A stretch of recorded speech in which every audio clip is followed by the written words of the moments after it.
On my daughter's wedding day, her cocky groom introduced me to his boss as an unemployed loser. The room fell silent when his boss smiled, patted me on the shoulder, and said, "Good to see you, partner." Then he turned to the groom with a chilling, "You're fired."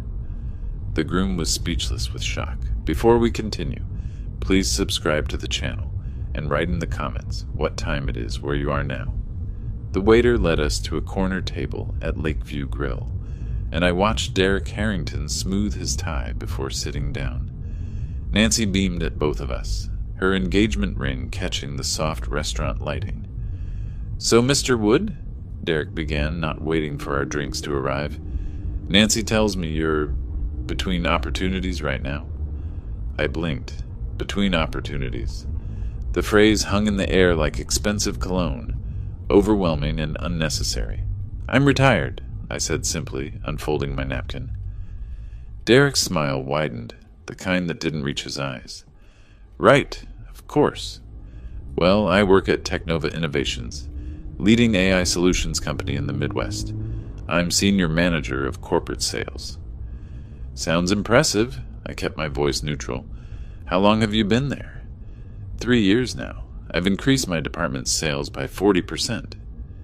Derek leaned back, clearly expecting admiration. "What field were you in, Mr. Wood?" "Nothing special, really, just business." Nancy touched Derek's arm gently. "Dad's being modest. He always says that." Derek nodded knowingly. "I see. Well, the main thing is staying healthy at your age, right? Keeping busy with hobbies." My fingers tightened slightly around my water glass. At my age. The condescension dripped from his words like honey from a broken jar. "Hobbies keep me occupied," I agreed. The waiter appeared, pen ready. Derek ordered the pan-seared salmon with truffle risotto. Nancy chose the herb-crusted chicken. I glanced at the menu briefly. "I'll take the soup and sandwich combo, please." Derek's eyebrows rose fractionally. "The soup special? Dad, are you sure? This is supposed to be celebratory." Nancy's cheeks flushed pink. "Derek, it's fine. Dad likes simple food." Of course. Derek waved his hand dismissively. "Everyone has different budgets. I totally understand." The word budgets landed like a slap. He understood, did he? This 34-year-old middle manager understood my financial situation based on a soup order. "Tell me about Technova," I said, steering the conversation away from my supposed poverty. "What kind of AI solutions?" Derek's chest puffed up visibly. "Cutting-edge stuff. Machine learning algorithms for corporate efficiency, predictive analytics, automated decision trees. We're revolutionizing how businesses operate." "Fascinating. The company's been around long?" "About 30 years, but they really took off in the last decade.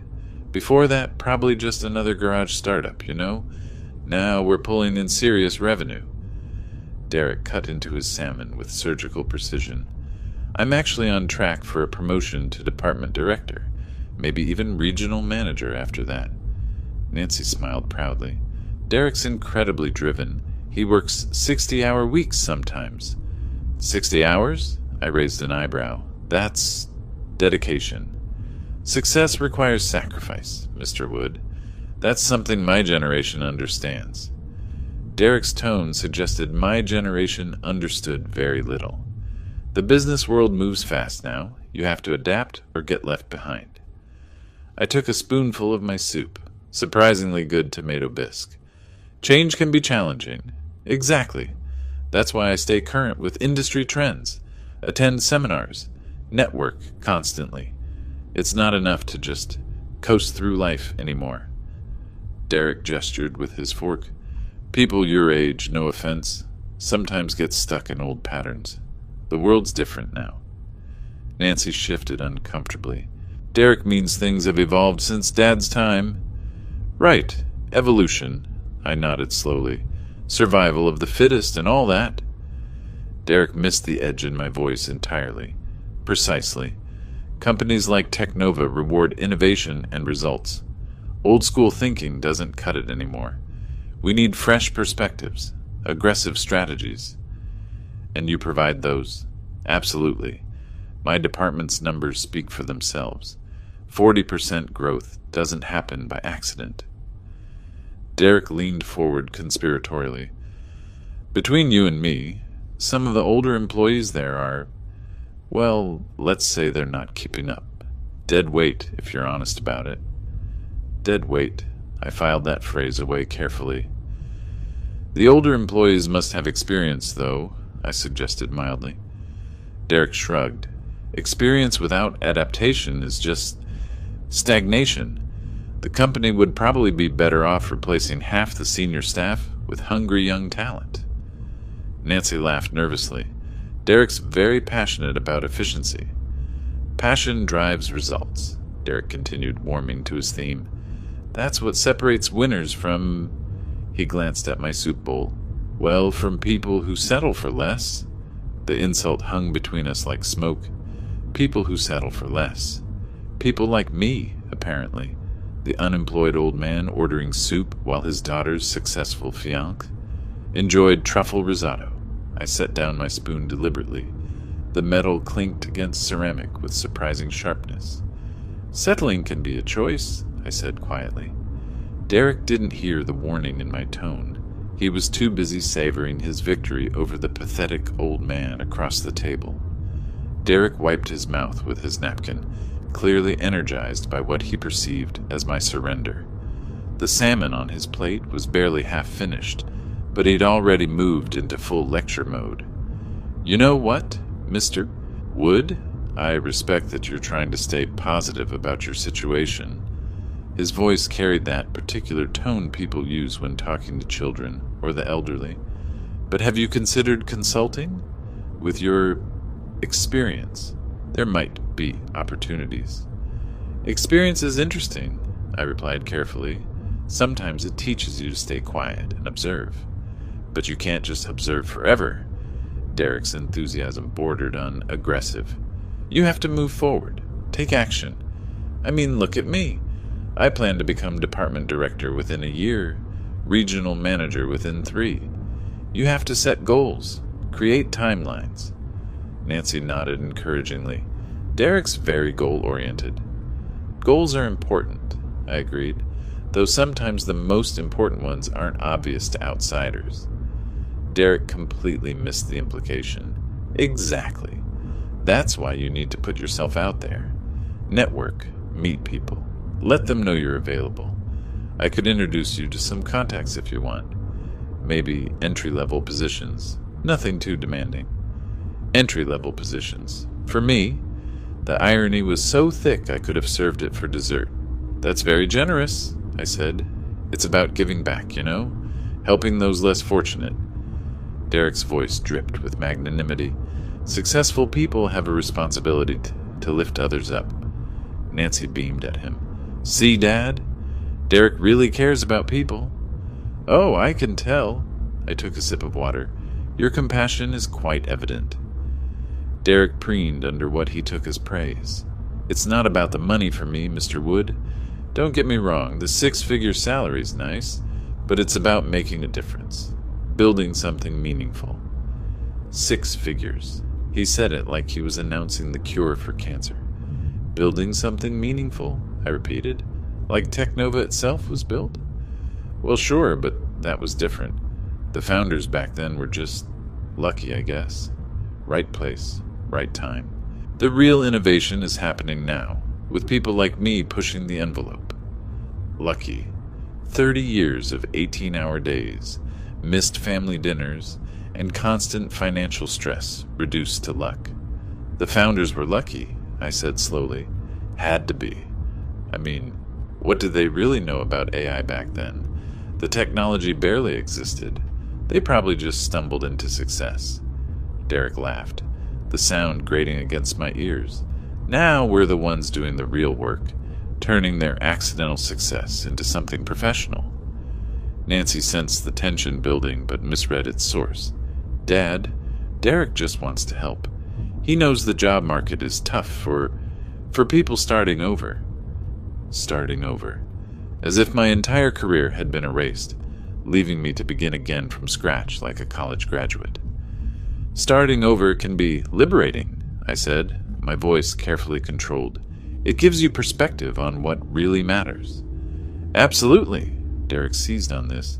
That's the attitude you need. Fresh start, new opportunities. You just have to be realistic about your limitations. My limitations. The phrase hung in the air like a challenge. What limitations would those be? I asked quietly. Derek gestured vaguely. Well, age is a factor. Technology moves fast. It's hard for older workers to keep up. Plus, most companies want people who can grow with them long-term. Long-term growth, I mused. Like 30 years? Exactly. See, you're getting it. Derek was pleased with his student's progress. Though obviously, starting at your age, you're looking at maybe 5-10 years a maximum before retirement. Companies invest in futures, not... He caught himself. Not what? Not short-term situations, he finished lamely. Nancy reached across the table toward my hand. Dad, maybe we should talk about something else. But Derek was on a roll now, his voice growing more passionate. The thing is, Mr. Wood, the business world rewards drive and ambition. It's not enough to just show up anymore. You need vision, innovation, the ability to disrupt existing paradigms. Disrupt paradigms, I echoed. Right, like what I'm doing at Technova. The old guard there, they're stuck in outdated methodologies. They think because they've been around since the beginning, they know everything.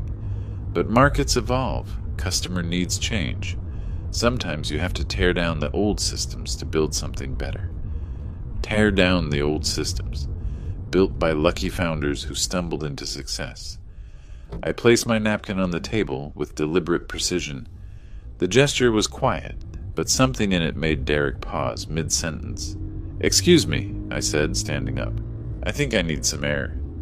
Dad? Nancy's voice carried genuine concern. Are you okay? Just tired, I replied, pulling out my wallet. I placed $40 on the table, enough to cover my soup and sandwich, plus tip. This should handle my portion. Derek's eyes widened slightly at the cash. Mr. Wood, you don't have to... I insist. I straightened my jacket. Thank you for dinner. And for the career advice. Nancy half rose from her chair. Dad, please don't leave. Derek meant exactly what he said. I looked directly at my daughter's fiancé, and I heard every word. The drive from downtown Chicago to my house in Evanston gave me 45 minutes to process what had just happened. Derek's words echoed in my mind with each mile. Lucky founders, dead weight, starting over at your age. By the time I pulled into my driveway, the initial anger had crystallized into something much more dangerous. Cold, calculated purpose. I unlocked the front door and headed straight to my study. This room was my sanctuary, carefully arranged to tell the real story of my life. The story Derek Harrington had no idea existed. The walls were lined with framed photographs and awards that I kept hidden from casual visitors. Technova's incorporation papers from 1995, signed by Walter Klein and myself. Photos from our first successful product launch. Industry recognition awards spanning 3 decades. The Forbes article from 2018 calling me the quiet revolutionary of AI innovation. I sank into my leather chair and stared at the photograph on my desk. Walter and me in that cramped garage where it all began. We looked so young, so determined. 30 years old and absolutely convinced we could change the world. We'd been right. I picked up my phone and dialed Walter's number. He answered on the second ring, as always. Porter, how was dinner with the future son-in-law? Enlightening, I said carefully. How are things at the company? Same as always when you're not here. Chaos and confusion. Walter's laugh was warm. Seriously, though, everything's running smoothly. The quarterly reports look excellent. When are you coming back from this retirement experiment? Still enjoying the break, old friend. Well, enjoy it while you can. Derek Harrington in sales has been making noise about wanting more responsibility. Kid's ambitious, I'll give him that. My hand tightened on the phone. Derek Harrington? You know him? Senior sales manager, been with us 3 years. Actually has some decent ideas, but he's got that hungry look that makes me nervous. Keeps talking about modernizing our approach and disrupting outdated paradigms. Disrupting outdated paradigms. The same phrase he'd used an hour ago. What kind of disruption? I asked. Oh, the usual young hotshot stuff. Thinks the company would be more efficient without so much legacy thinking. Wants to restructure departments, bring in fresh talent. Yesterday he suggested we might be carrying too much senior dead weight. Senior dead weight, there it was again. Interesting perspective, I managed. Between you and me, Porter, I think he sees himself running this place someday. Can't decide if that's admirable ambition or dangerous arrogance. I stared at the photograph of our garage startup days. Maybe both. Probably. Anyway, his sales numbers are solid, so I can't complain too much. The board loves him. Walter paused. You sure you don't want to come back? I miss having someone around who remembers why we started this company. I remember perfectly, I said quietly. That's exactly why I'm staying away a little longer. After hanging up, I opened my laptop and pulled up Technova's latest financial statements. 30 years of growth, innovation, and careful stewardship. Annual revenue now approaching $200 million. Over 800 employees across 4 states. All of it dismissed by Derek Harrington as lucky stumbling. I leaned back in my chair and smiled for the first time all evening. Derek wanted to disrupt paradigms. He wanted to eliminate dead weight. Perfect. I'd give him exactly what he was asking for. The wedding was scheduled for June 15th. 4 months to let Derek continue believing he'd correctly assessed my worth. 4 months to watch him display his true character to Nancy, to the family, to everyone who mattered. 4 months to plan the most educational experience of his arrogant young life. I pulled out a legal pad and began making notes. Derek's comments about the founders, his dismissal of experienced employees, his condescending advice about entry-level positions. Every insult, every assumption, every moment of casual cruelty needed to be remembered and addressed. The man wanted to tear down old systems and build something better? Excellent. I'd let him try. I picked up the garage photograph again, studying Walter's younger face beside mine. We'd built Technova with our bare hands, sacrificing everything for a vision that seemed impossible to everyone else. We'd earned every success, survived every failure, and created something that outlasted the predictions of every expert who'd written us off. Derek Harrington thought experience without adaptation was stagnation. Soon he'd learn what 3 decades of adaptation looked like when it was directed at a very specific target. I closed the laptop and headed upstairs, already planning tomorrow's activities. I had a persona to maintain, a deception to perfect, and a lesson to prepare. Derek wanted to see what happened when successful people helped those less fortunate. He was about to find out.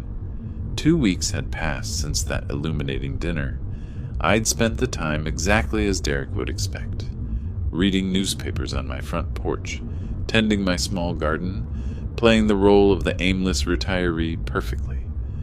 When I heard the car pull into my driveway that Tuesday afternoon, I was ready. Through my living room window, I watched Derek emerge from his BMW, straightening his expensive suit jacket. Nancy bounded up my front steps with obvious excitement, clutching what could only be wedding invitations. "Dad!" She practically burst through my front door. "We have something wonderful to show you." Derek followed more slowly, his eyes already scanning my modest home with that familiar expression of polite disappointment. The furniture was comfortable but not expensive. The decorations tasteful but unremarkable. Perfect for maintaining my carefully crafted image. "Mr. Wood," Derek's handshake was firm but brief, "hope we're not interrupting your afternoon activities." Afternoon activities. As if I spent my days watching television and napping. "Not at all," I replied cheerfully. What brings you both here?" Nancy produced an elegant cream envelope with flourishes that probably cost more than my monthly grocery budget. "The official wedding invitation. You're the first person to see it." I opened it carefully, admiring the calligraphy and heavy cardstock. "This is beautiful, sweetheart. June 15th, Lakeshore Country Club. Very elegant." "Derek chose the venue," Nancy said proudly. "It's where all the important Technova events are held." Derek puffed up slightly. "Location matters for occasions like this. My boss will be attending, along with several board members. I wanted somewhere that reflects," he gestured vaguely at my living room, "professional standards." "Sounds impressive," I said, setting the invitation on my coffee table. "I should probably start thinking about what to wear." This was Derek's moment, and he seized it with enthusiasm. "Actually, Mr. Wood, that's something I wanted to discuss." His tone shifted to what he probably thought was tactful concern. "My boss will be at the wedding, Walter Klein, very influential person in our industry. Perhaps you should dress, how should I put this, more presentably than usual." Nancy shot him a warning look, but Derek was committed to his mission of improving his future father-in-law's appearance. "I have a perfectly good suit," I said mildly. "I'm sure you do, but—" Derek's eyes swept over my casual slacks and cardigan. "Walter expects a certain level of sophistication from the families of his employees. First impressions matter enormously in business." Walter expects sophistication. If only Derek knew that Walter and I had been splitting pizza and working 20-hour days when sophistication meant remembering to wear matching socks. "Don't worry, son," I replied with what I hoped was reassuring simplicity. "I know how to handle bosses." Derek's expression suggested he doubted this claim entirely. "Walter Klein is a very influential person in our industry, Mr. Wood. He's built Technova from nothing into a major corporation. Men like that notice everything: how you dress, how you speak, how you carry yourself. Built from nothing. Walter would appreciate that description, considering we'd literally started with nothing but determination and credit card debt." "Really?" I kept my voice carefully neutral. "It'll be interesting to meet him." Something in my tone must have struck Derek as insufficiently odd, because he leaned forward earnestly. "Mr. Wood, I'm not trying to be difficult, but this wedding represents my professional future, too. Walter's opinion of my family connections could affect my career trajectory. I need everyone to make the right impression." "The right impression?" Translation: I needed to look successful enough to reflect well on Derek, but not so successful as to overshadow him. "What kind of impression are you hoping for?" I asked. "Respectable, conservative, someone who understands the value of hard work and traditional values." Derek's voice carried the patronizing tone of someone explaining simple concepts to a slow child. "Walter appreciates people who've earned their place through dedication and merit." Earned their place through dedication and merit. Like spending 30 years building a company from scratch, perhaps? Nancy sensed the undercurrent of tension. "Dad, maybe we should look at your suit together. I could help you pick out a nice tie." "That's very thoughtful, dear." I smiled at my daughter, genuinely touched by her attempt to bridge the gap between her father and fiancé. "I'm sure I can find something appropriate." Derek wasn't quite finished with his improvement project. "The important thing is projecting dignity, Mr. Wood. Walter has very traditional ideas about family values and personal responsibility. He believes people should present themselves with pride, regardless of their circumstances. Regardless of their circumstances." The phrase hung in the air like an elegant insult, wrapped in silk and tied with good intentions. "I understand completely," I said. "Personal presentation says a lot about character." "Exactly," Derek beamed, pleased that his lesson had been absorbed. "Character matters more than bank accounts to men like Walter. He can spot authentic quality from across a room." Authentic quality. Walter certainly could spot it. We'd been recognizing it in each other for 30 years. Nancy suggested we move to the garden. claiming she wanted to show Derek my tomato plants. Nancy led me through the sliding glass door into my small backyard garden, leaving Derek inside studying the wedding seating charts she'd conveniently left on my dining table.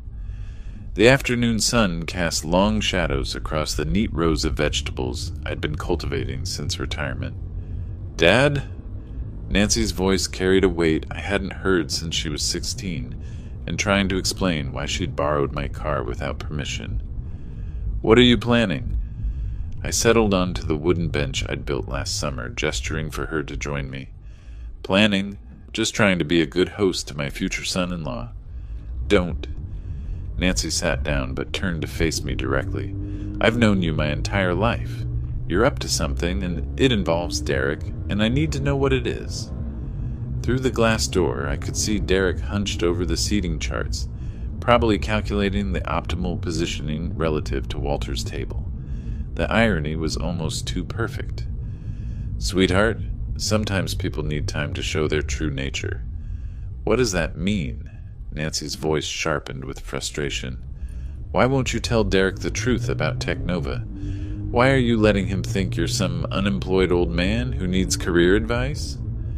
There it was. My daughter was far more perceptive than Derek gave her credit for. "You know about Technova?" I asked carefully. "I've always known, Dad. Maybe not the details, but I knew you didn't just work there. You helped create it. Those photographs in your study, the awards you think I don't notice, the way Walter talks about you when he calls." Nancy's eyes were bright with unshed tears. "Why are you lying to the man I'm going to marry?" I reached over and took her hand. Her engagement ring caught the sunlight, throwing tiny rainbows across the garden dirt. "I'm not lying, Nancy. I'm just not volunteering information." "That's the same thing, is it?" I squeezed her fingers gently. "Has Derek asked about my background? Really asked? With genuine curiosity about who I am as a person?" Nancy opened her mouth to argue, then closed it. We both knew Derek had made assumptions based on my appearance and current lifestyle, never bothering to dig deeper. "But this isn't fair." Nancy's voice cracked slightly. "He doesn't know he's being tested." "Life isn't fair, sweetheart. People judge each other every day based on surface impressions. The question is, what kind of person does Derek become when he thinks he has the upper hand?" Through the glass, Derek was now pacing while talking on his phone, probably updating someone about his boss attending the wedding. His gestures were animated, self-important. "You saw how he treated me at dinner," I continued quietly. "The condescension, the unsolicited advice, the casual dismissal of anyone he perceives as unsuccessful. Is that the man you want to spend your life with?" Nancy was quiet for a long moment, watching Derek through the window. "He's not always like that. When we're alone, he's different, kinder." "I'm sure he is. But character isn't what we do when it's easy, Nancy. It's what we do when we think nobody important is watching." "So you're preparing some kind of lesson for him?" Nancy's voice mixed concern with reluctant curiosity. "What happens at the wedding when he finds out?" I smiled, feeling the familiar satisfaction of a well-laid plan. "He gets to learn that assumptions can be dangerous, that treating people with respect isn't about their bank balance or job title, that kindness shouldn't be conditional on social status. And if he doesn't learn, if he gets angry or embarrassed, then you'll know exactly who you're marrying." I turned to look at my daughter directly. "Nancy, I'm not trying to sabotage your happiness. I'm trying to protect it. Better to see his true character now than discover it 5 years into marriage." Nancy stared at her hands, turning the engagement ring slowly around her finger. "You want me to keep this secret until the wedding?" "I want you to watch, really watch how Derek treats people he thinks are beneath him. Watch how he talks about Walter, about success, about what makes someone worthy of respect." I paused. "And then decide for yourself what kind of life you want." "What if I decide Derek is exactly who I thought he was? Then I'll dance at your wedding and welcome him to the family with genuine joy." I meant every word. "But Nancy," Make sure you're seeing him clearly, not just seeing what you hope is there. Nancy stood up, brushing dirt from her jeans. Through the glass, Derek was ending his phone call, looking around for us with mild impatience. "He's going to hate you when he finds out," she said quietly. "Probably. The question is, will he hate himself for how he's treated me?" Nancy looked at me for a long moment, wrestling with loyalties and uncertainties. Finally, she nodded slowly. "Okay, Dad, I'll keep your secret. But promise me you're not doing this just for revenge." "I promise you, sweetheart. Everything I'm doing is because I love you." Derek appeared at the sliding door, tapping his watch. "Nancy, we should probably head out soon.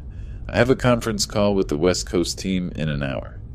"Coming," Nancy called back, then looked at me one more time. "Just be gentle with him, okay? Whatever you're planning." I stood up and kissed her forehead. Gentle lessons are rarely the ones that stick. The months between March and June passed in a carefully orchestrated dance of preparation.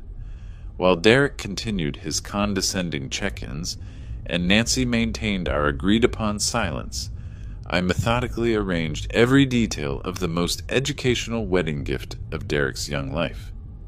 3 days before the wedding, I stood in Armando's custom tailoring on Michigan Avenue, studying myself in the three-way mirror. The charcoal gray suit was impeccably cut, but deliberately understated, expensive enough to command respect, conservative enough to avoid suspicion. "The fit is perfect, Mr. Wood," Armando said, adjusting the jacket's shoulders with practiced precision. "This suit will emphasize your dignity without screaming about price tags." "That's exactly the point," I replied, admiring how the subtle pinstripes caught the light. "The important thing is that it says the right things without words." "Ah, you understand elegance." Armando smiled approvingly. "True quality speaks in whispers, not shouts." 2 days before the wedding, I visited Cartwright and Associates jewelry store in the Gold Coast district. The sales associate, a sharp woman in her 40s, spread several options across black velvet. "These Technova logo cufflinks are quite striking," she said, holding up a pair of platinum pieces with the company's distinctive diamond chip T. "Custom ordered, I assume." "A small commemorative piece," I said, fastening them to my shirt cuffs. They caught the store's lighting beautifully, subtle enough to appear understated, distinctive enough for Walter to recognize immediately. Excellent choice.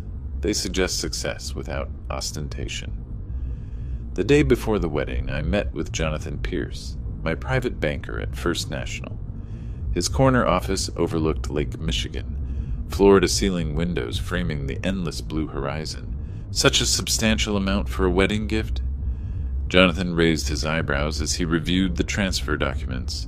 "Are you absolutely certain about this figure, Porter?" "This is a very special occasion," I replied, signing the authorization with deliberate strokes. "My daughter deserves the finest wedding gift possible.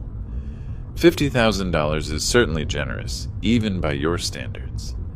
Jonathan processed the paperwork efficiently. "Cash or certified check?" "Certified check. I want the amount clearly visible when it's presented."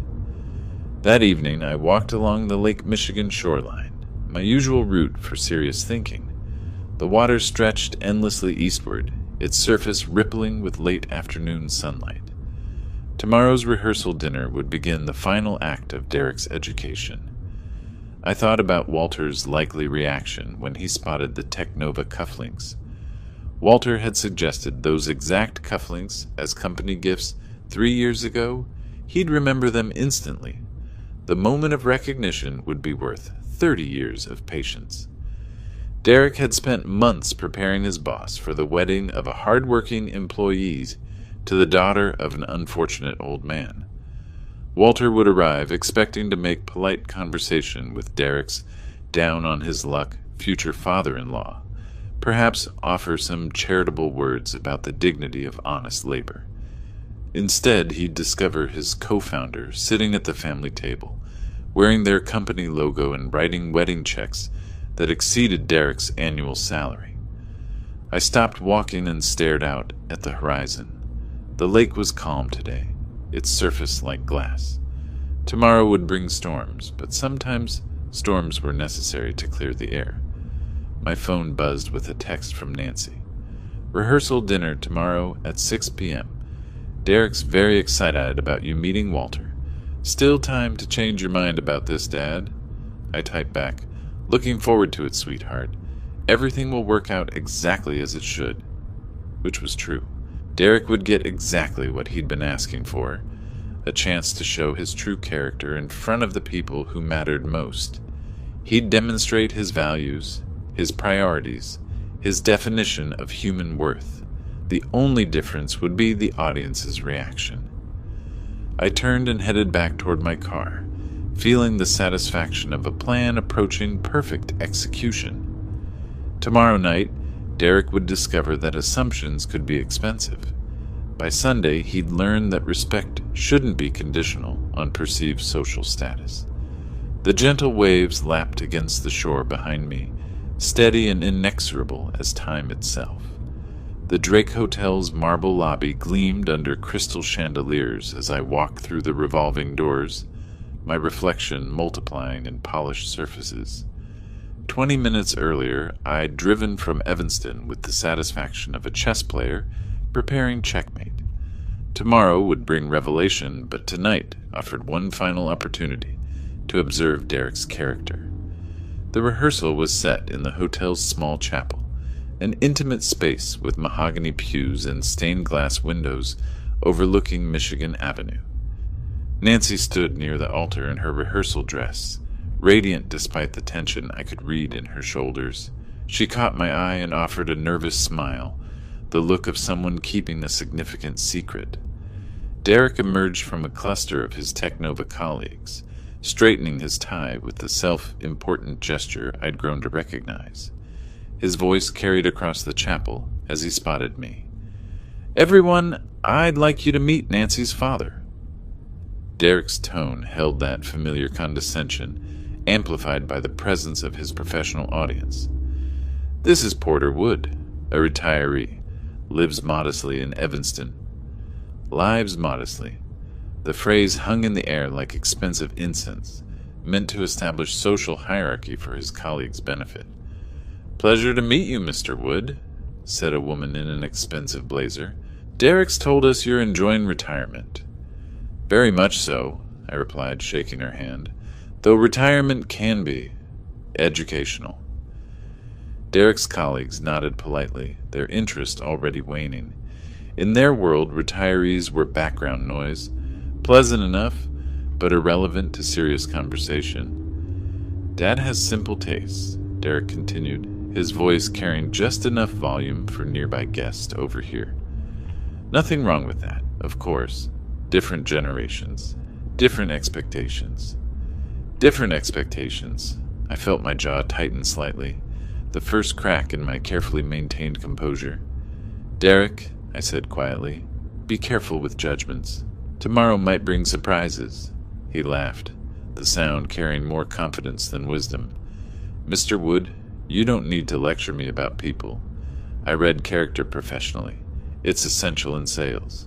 "We'll see." The two words dropped between us like stones into still water. Something in my tone made Derek pause, but his colleagues were watching, and backing down would damage his carefully constructed image. "What I mean is," Derek pressed on, "success leaves clear indicators. How someone dresses, where they live, what they drive. These things reveal priorities and capabilities." Interesting theory. It's not theory, it's observation. Take Walter Klein, my boss, arriving tomorrow. You can spot his quality from across a room. That's earned respect, not accident. Earned respect. Walter would find that description amusing, considering we'd earned our respect together, sleeping on office floors and living on pizza for 3 years. Nancy moved closer, sensing danger. Maybe we should focus on tomorrow's ceremony? But Derek was warming to his theme, emboldened by his audience. "The point is, Mr. Wood, that character shows in choices. Walter chose excellence at every step. Others, he gestured vaguely in my direction, others choose comfort over achievement. Comfort over achievement. The insult was precise, surgical, designed to wound without seeming overtly cruel. "You're very confident in your assessments," I said, my voice carrying the first edge of steel. "Confidence comes from accuracy. I've never misjudged someone's capabilities." Derek's smile suggested he'd just won an important point. "Never? Not once. People reveal themselves quickly if you know what to look for." I stood up slowly, feeling the weight of 4 months' patience crystallizing into cold purpose. The chapel fell quiet, conversations pausing as guests sensed approaching conflict. "Derek, you're absolutely right about one thing," I said, buttoning my jacket with deliberate care. "Character does show in choices." Exactly my point. "Tomorrow you'll have several opportunities to demonstrate yours." Derek's confidence flickered slightly. "What's that supposed to mean?" "It means," I said, walking toward the chapel exit, "that assumptions can be expensive, especially when they're made in front of people who matter. Mr. Wood, I don't appreciate—" "Good night, Derek."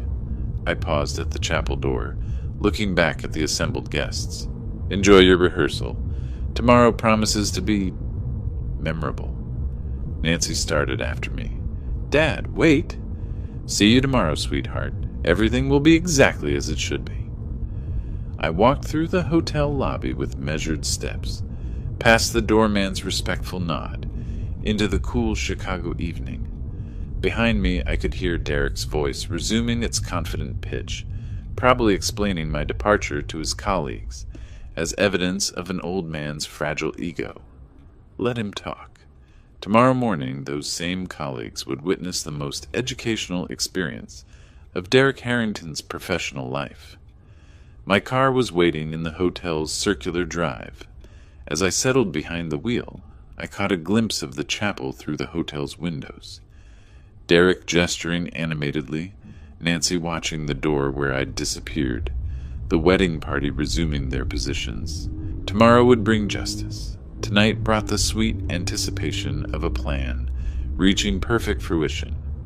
The drive from downtown Chicago to Evanston gave me 30 minutes to transform the sharp anger of confrontation into the calm determination of justice. By the time I pulled into my driveway, Derek's latest insults had crystallized into final confirmation that tomorrow's lesson was not just justified, it was necessary. I sat in my darkened car for a moment, staring at my modest house. 4 months ago, Derek had dismissed the same home as evidence of my failure. Tomorrow, he'd learn that success wasn't always displayed in mansion size or luxury car brands. Inside, I went straight to my study and opened the laptop. Walter had sent an email earlier. "Looking forward to meeting your future son-in-law tomorrow. Derek sounds like an ambitious young man." Ambitious. That was one word for it. I typed back, "Tomorrow you'll meet someone very interesting at the wedding, Walter." His response came within minutes. "Who would that be?" "My future son-in-law. I think you'll have much to discuss about character and professional development." "Intriguing. Should I be prepared for anything specific?" "Just be yourself, old friend. Your natural wisdom will be sufficient." I closed the laptop and moved to my bedroom, where tomorrow's wedding outfit hung perfectly pressed. The charcoal suit looked dignified but unremarkable, exactly the impression I wanted until the moment of revelation. The Technova cufflinks sat in their velvet box, waiting to catch Walter's attention at precisely the right moment. From my desk drawer, I retrieved the certified check I'd picked up yesterday.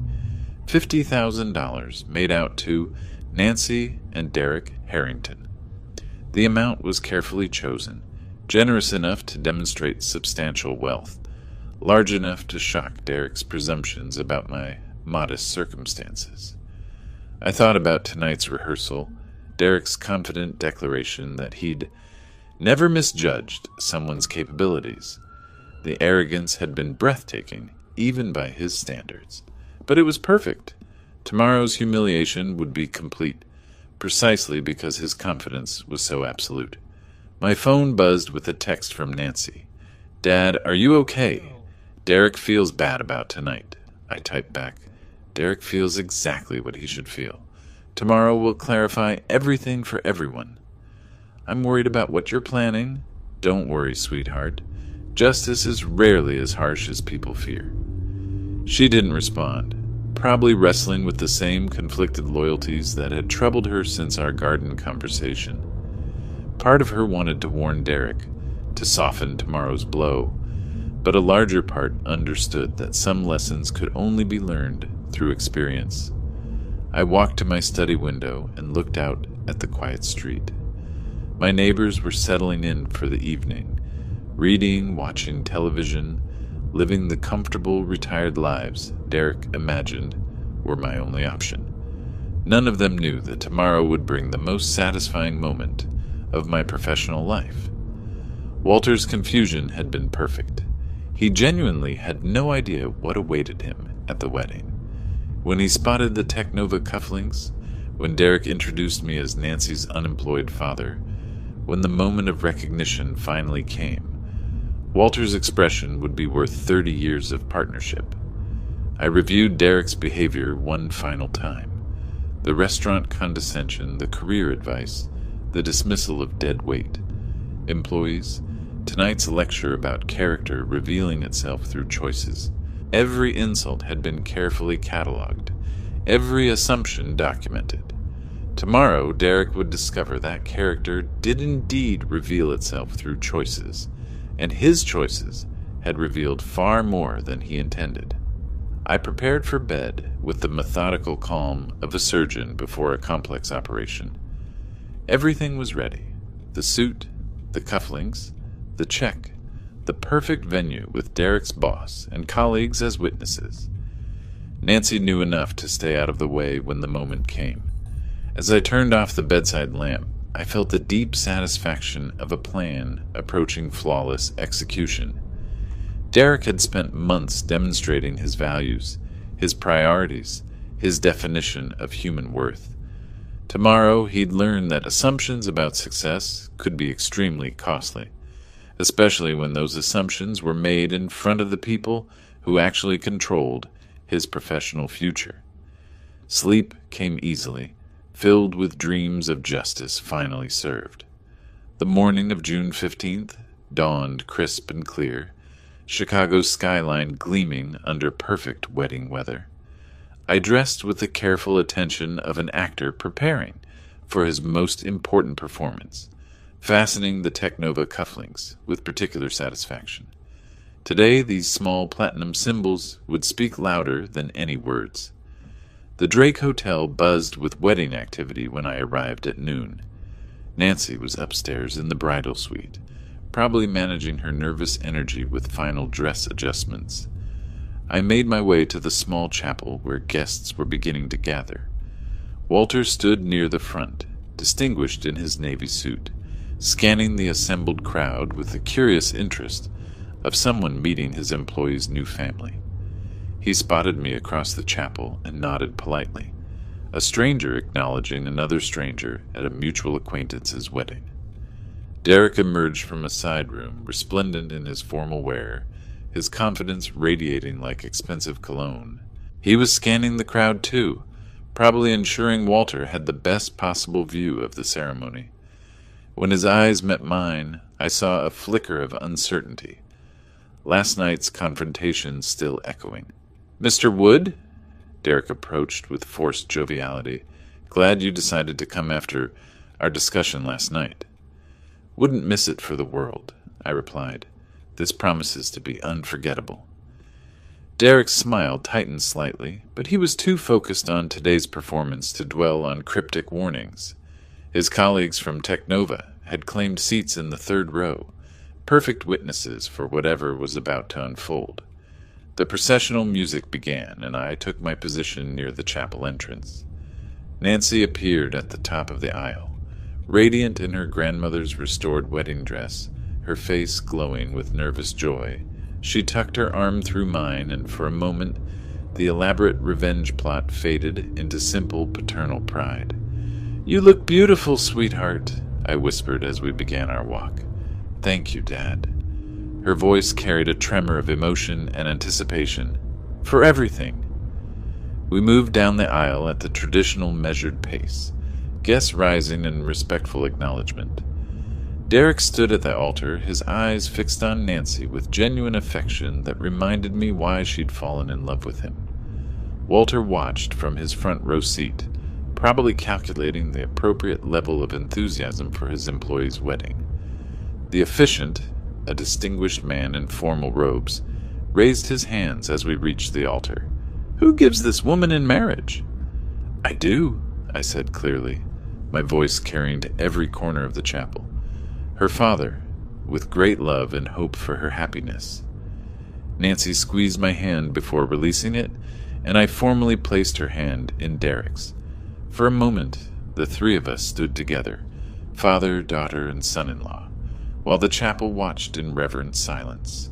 "Be happy, dear," I whispered to Nancy, kissing her cheek before taking my seat in the front row. The ceremony proceeded with traditional dignity. Derek and Nancy exchanged vows with obvious sincerity, their words carrying genuine emotion despite the undercurrents of tension. I found myself genuinely moved by their declarations of love and commitment, even as I anticipated the education that would follow. Walter sat 2 seats away, occasionally glancing in my direction with polite curiosity. Soon enough, that curiosity would transform into something far more interesting. The officiant pronounced them husband and wife, and Derek kissed Nancy with the enthusiasm of a man who believed his future was perfectly secure. The chapel erupted in applause, guests rising to celebrate the new couple as wedding bells chimed from the hotel's sound system. As the recessional began, I noticed Derek scanning the crowd again, his eyes finding Walter with obvious satisfaction. He'd successfully married the woman he loved in front of his professional mentor, having navigated the potential embarrassment of his unemployed father-in-law without incident. The receiving line formed in the chapel's vestibule, guests offering congratulations as Nancy and Derek beamed with newlywed joy. I positioned myself appropriately as father of the bride, accepting well wishes and compliments about the beautiful ceremony. Derek was in his element now, introducing Nancy to his colleagues with obvious pride. "My wife," he kept saying, savoring the new title. His confidence had returned completely, last night's confrontation forgotten in the glow of wedding success. Through the crowd, I saw Walter approaching the receiving line, probably preparing to offer appropriate congratulations to his employee's new family. The moment I'd been orchestrating for 4 months was finally at hand. Derek spotted Walter's approach and straightened unconsciously, the ambitious employee preparing to impress his boss one final time. The hotel's banquet hall sparkled under crystal chandeliers, transformed into an elegant reception space during the 2 hours between ceremony and celebration. Guests mingled with champagne glasses, their conversations mixing with soft jazz from the hotel's string quartet. I positioned myself near the bar, watching Derek work the room with practiced enthusiasm.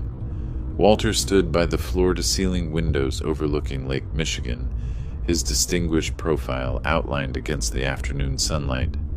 He'd spent the ceremony observing politely, probably calculating the appropriate level of engagement with his employee's new family. Soon that calculation would become irrelevant. Derek approached Walter with the calculated confidence of an ambitious subordinate, Nancy's hand tucked proudly through his arm. This was his moment, introducing his beautiful new wife to the man who controlled his professional future, while demonstrating his superior social connections.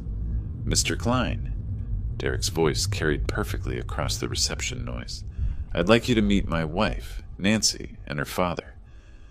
I moved closer, timing my approach with the precision of a watchmaker. 4 months of patience were about to pay dividends that would compound for years. Walter turned with polite interest, extending his hand to Nancy. "Congratulations, my dear. Derek speaks of you constantly. Thank you, Mr. Klein. Derek admires you tremendously. Derek beamed at this exchange, his chest visibly swelling with pride. Then he gestured toward me with casual condescension. And this is my father-in-law, Porter Wood. Derek's tone shifted subtly, carrying just enough dismissal to establish hierarchy. He's an unemployed retiree. Lives modestly in Evanston. The words hung in the air like expensive perfume, obvious to everyone within hearing distance. Several of Derek's colleagues had drifted closer, probably expecting another demonstration of their rising star's social superiority. Walter's head turned toward me slowly, his executive-trained composure slipping for just a moment. His eyes found my face, then dropped immediately to my cufflinks. The Technova logo caught the chandelier, light perfectly, platinum and diamonds spelling out 30 years of partnership. Porter, Walter's voice carried genuine shock. Porter Wood? Derek blinked, clearly not expecting this level of recognition. You know him? Know him? Walter's voice rose slightly, drawing attention from nearby conversations. Porter, what in blazes are you doing here? Attending my daughter's wedding, I replied calmly, extending my hand. Good to see you, Walter. You look well. Derek's face cycled through confusion, suspicion, and growing alarm. Mr. Klein, I think there might be some mistake. This is just Nancy's father. He's unemployed. Walter stared at Derek as if he'd just announced his intention to become a professional circus performer. Unemployed? Derek, this is Porter Wood, co-founder of Technova Innovations, my business partner for 30 years. The words hit Derek like physical blows. I watched his face transform from confident superiority to dawning horror, his mouth opening and closing without sound. Around us, conversations had stopped entirely, wedding guests sensing drama more compelling than small talk. Partner? Derek's voice cracked slightly. That's impossible. He's just what? Walter's tone had shifted from surprise to something considerably less friendly. Just the man who built our company from nothing? Just the genius who created half our core technologies? Just my closest friend and business colleague? Derek turned to stare at me, his face pale beneath his wedding tan. You're really... Co-founder and primary shareholder of Technova Innovations, I confirmed quietly. The company where you've spent 3 years explaining to me how business really works. Nancy moved closer to Derek, her face a mixture of sympathy and anxiety. She'd known this moment was coming, but couldn't have prepared for the public devastation written across her new husband's features. Walter's executive instincts were kicking in now, his voice carrying the authority of someone accustomed to difficult personnel decisions. Derek, exactly what have you been saying to my business partner? Derek's mouth worked soundlessly, his confident wedding day persona crumbling like expensive paper in rain. The colleagues who'd been impressed by his networking skills were now witnessing the most spectacular professional implosion in Technova's 30-year history. I didn't know, Derek finally managed, his voice barely above a whisper. He never told me. Walter's expression suggested this explanation was entirely insufficient. Derek's face had gone from wedding day glow to surgical sweet pallor in less than 30 seconds. Around us, the reception had transformed from elegant celebration to riveting spectacle, guests forming a loose circle around our group, like spectators at an unexpected street performance. Mr. Klein, please, I didn't know. Derek's voice carried the desperation of a man watching his career evaporate in real time. He never told me he worked at Technova. Worked at? Walter's eyebrows rose with dangerous calm. Derek, Porter doesn't work at Technova. Porter is Technova. Half the patents on our core technologies bear his signature. The information hit Derek like successive physical blows. I could almost see him calculating the full scope of his mistake. Every condescending comment, every piece of unsolicited advice, every moment of casual dismissal playing back in devastating clarity. "I can explain everything!" Derek's voice cracked as he turned between Walter and me with frantic energy. "There's been a misunderstanding!" "The only misunderstanding," Walter's voice had acquired the steel that made him formidable in boardroom negotiations, "is how my senior sales manager could treat my business partner like a charity case for 4 months without anyone telling me."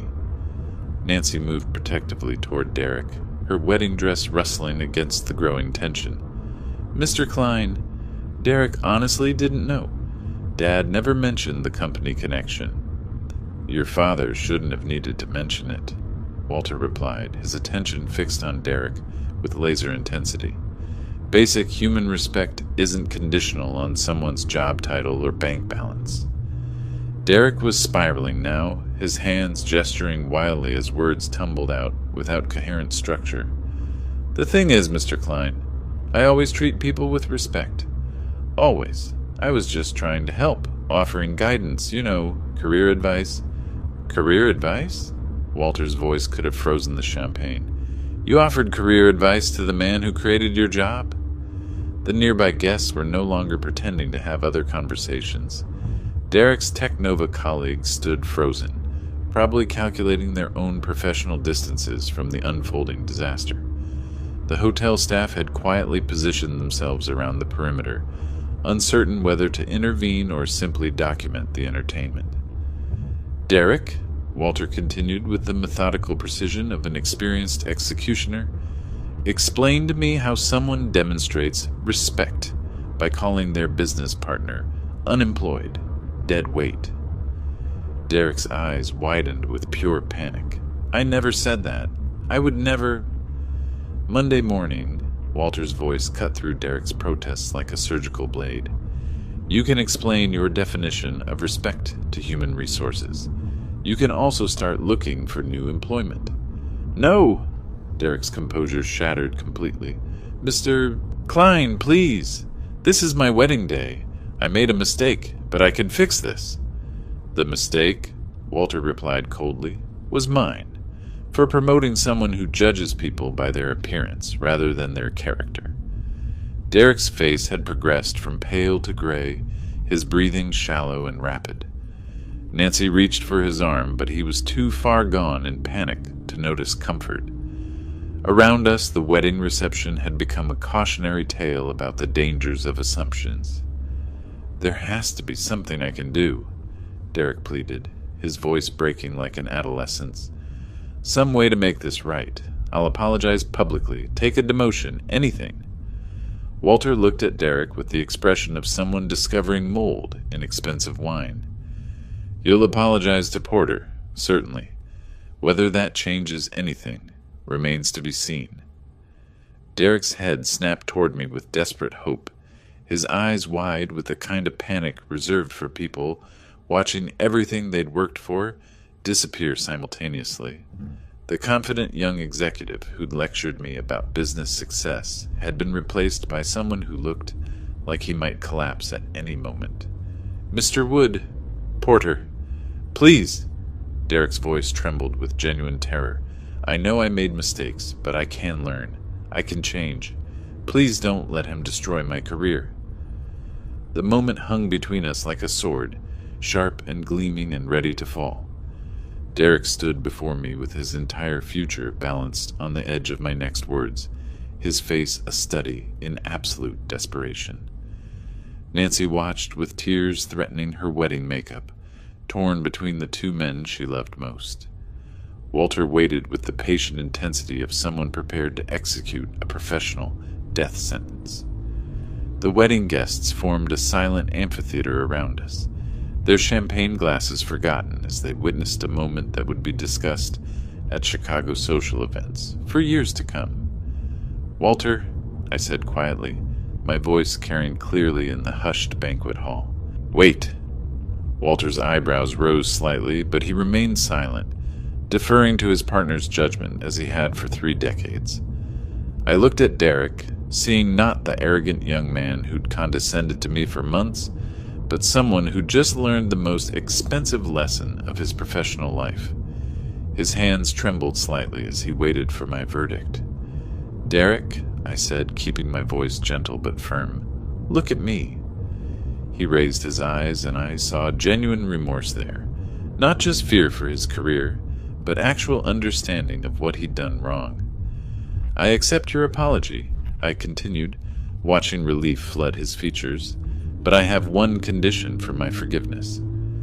"Anything," Derek whispered. "Absolutely anything. Never again judge someone's worth by the size of their paycheck or the label on their clothes." I paused, letting the words sink in. Character isn't measured in dollar signs, and respect shouldn't depend on bank statements. Derek nodded vigorously, tears of relief and genuine remorse mixing in his eyes. "I understand. I promise. I've learned my lesson."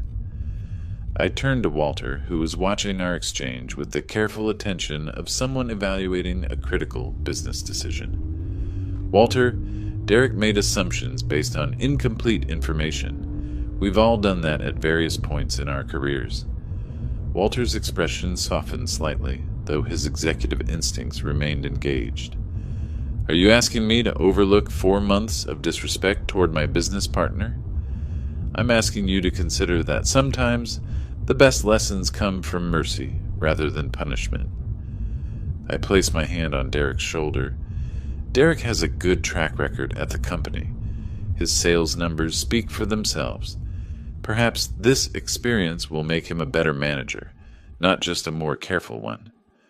Derek looked between Walter and me with the expression of someone watching his entire future being negotiated by forces beyond his control.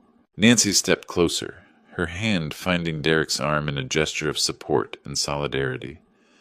Walter studied Derek for a long moment, his businessman's instincts warring with his respect for his partner's judgment.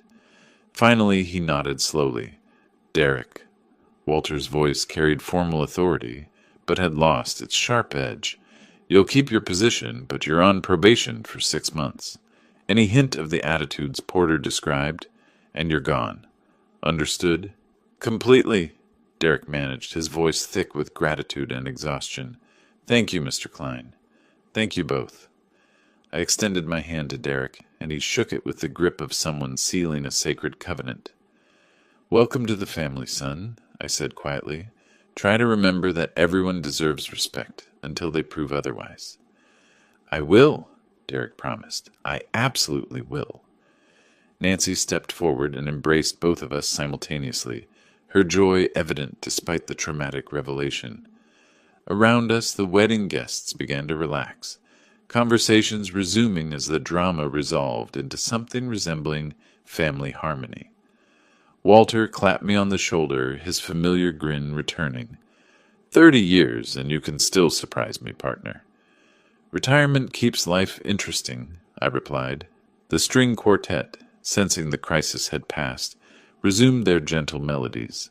Champagne glasses were raised again, conversations returned to normal wedding topics, and Derek learned that sometimes the most important lessons come wrapped in unexpected packages. As the reception continued around us, I watched Derek interact with other guests, noting the subtle changes in his demeanor. The edge of superiority had been replaced by something that looked remarkably like humility. Sometimes justice served with wisdom tasted sweeter than revenge.